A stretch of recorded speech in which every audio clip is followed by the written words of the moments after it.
From Creamer Media in Johannesburg, this is the Real Economy Report, our top stories this week. We look at some innovative and decorative building designs made out of concrete. We speak to the South African Post Office about its automation and modernisation aspirations. And Telkom and AT&T sign a Memorandum of Understanding to accelerate African expansion. The benefits of concrete are numerous for architectural and general design purposes. Beth Shirley reports.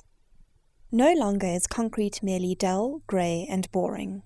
Daniel van der Merwe discusses the inherent sustainability and beauty of the material. You're talking about a material that's timeless, a material that's 5,000 years old, but also a material that is contemporary. The beauty of concrete is the fact that not only is it a very cost-effective material to use, but in terms of the technology that advances the innovations, concrete is been made to perform and do things which even 10 years ago would have been impossible. It's an excellent material, construction material in terms of issues of sustainability because of its unique qualities as a thermal mass building element. Van der Merwe explains that concrete is applicable in many design applications. Here you're talking about a material that's starting to approach the properties of steel.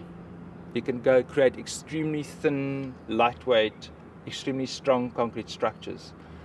Traditionally, if you could achieve a concrete strength of say 20 to 25 MPAs, that was kind of the norm, while you can achieve concrete strengths now of 120 MPAs. There are other applications to concrete. For example, we're sponsoring a project, an outreach project, where they're making concrete jewellery.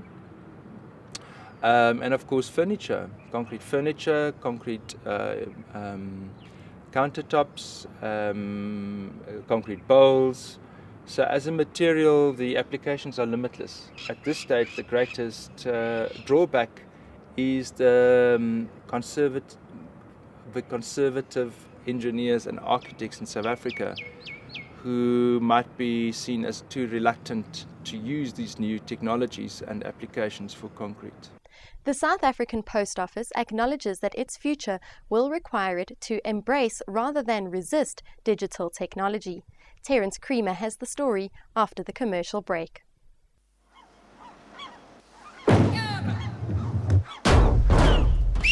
Fetch, Fuso, fetch!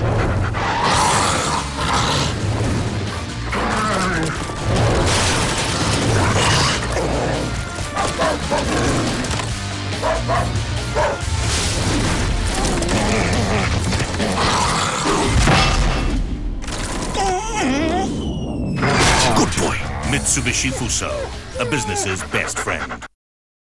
Some believe the postal service to be in chronic decline as the digital age spreads beyond offices and factories and into households. But the South African Post Office, which handles about 5 million items of post daily, believes there is life yet in the atom-based world. National Automation Engineer Pierre Rousseau explains. There's always going to be a demand for hard document communication.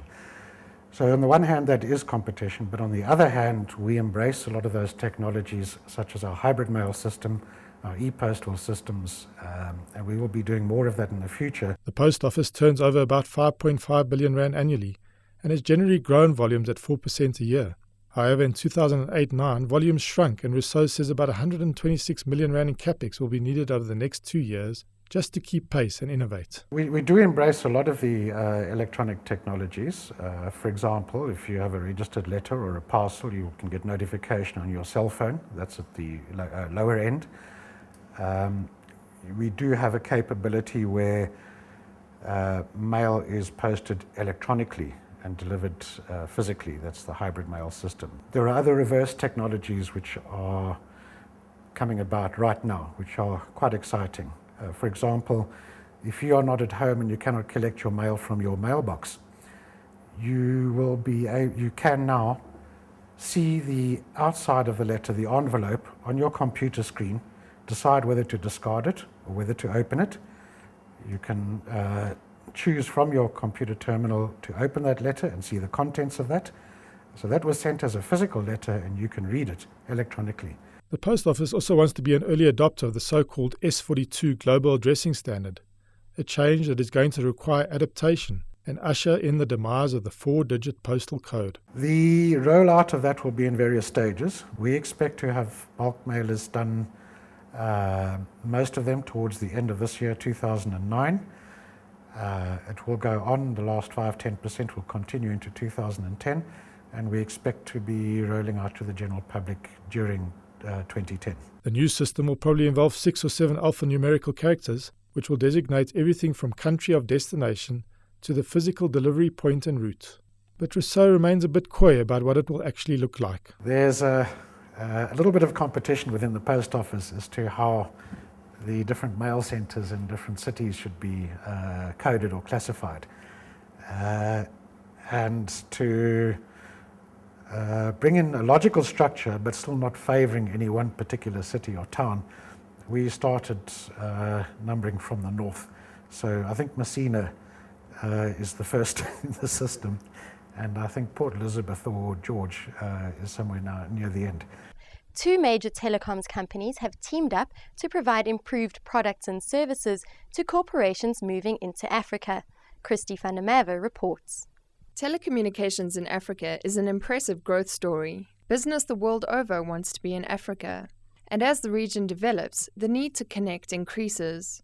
It's a challenging environment, but telecoms in the region is still expected to grow faster than any other over the next 3 to 5 years. Well aware of this, US-based global networks owner and operator AT&T has signed a Memorandum of Understanding for further collaboration on providing services in Africa with South Africa-based telecoms provider Telkom. So now we'll get down to the hard work, and over the next probably minimally 2 months and probably realistically 4 or 5 months, we will get very specific about what that arrangement's going to be, how it's going to work, how we will actually go into the market and face customers, and exactly how we will deliver those products and services either to global multinationals who are coming into the region, which is the real interest of AT&T because we already serve those customers and they're signaling us each day that they're coming into the region and they need to make sure we're prepared to provide the services for them here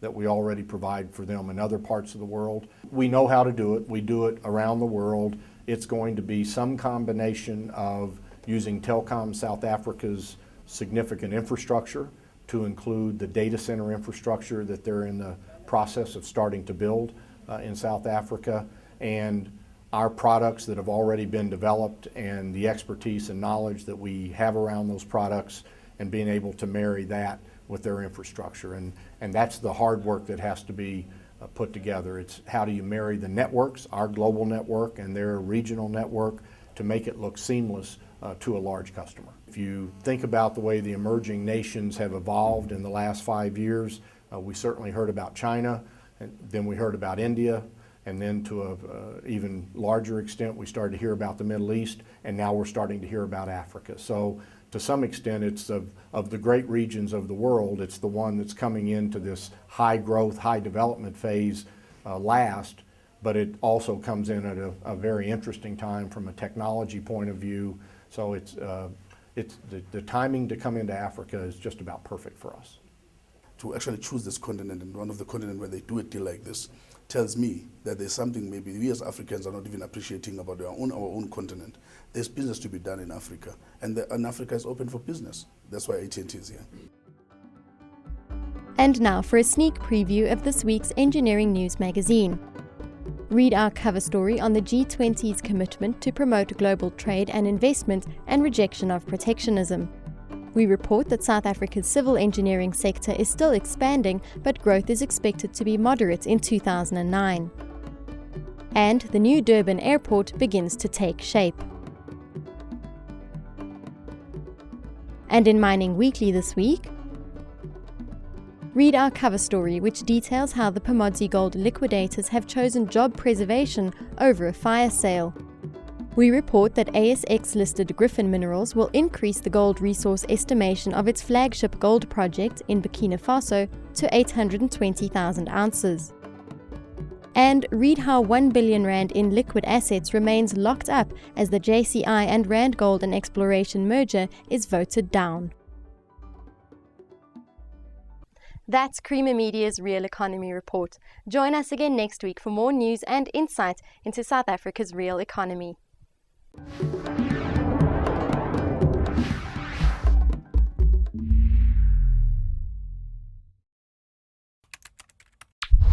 Creamer Media's engineering news has delivered unmatched insight into the real economy. For breaking news, visit engineeringnews.co.za. The Engineering News, not just for engineers.